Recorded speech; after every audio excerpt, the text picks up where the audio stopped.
এই সবুজ সবুজ যেগুলো দেখতে পাচ্ছেন এগুলো আসলে হলো লজ্জাবতীর গাছ।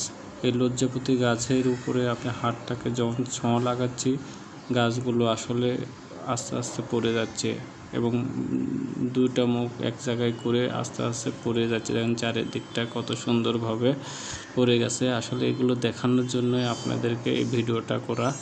আর আসলে এই মাঠটা পুরো মাঠটাই আসলে লজ্জাবতী গাছে ভরপুর এবং পুরো মাঠের যে সবগুলো জায়গাতে লজ্জাপতির গাছ রয়েছে। আর লজ্জাপতি গাছে কিন্তু অনেক পরিমাণ কাঁটা, আর এই কাঁটার কারণে আমার হাতটা তোলার পরে আমার পাশে পলাশ কুমার এবং পাশে ওয়াহিদুজ্জামান দুইজনে মিলে আবার লোকদের দেখানোর চেষ্টা করছে।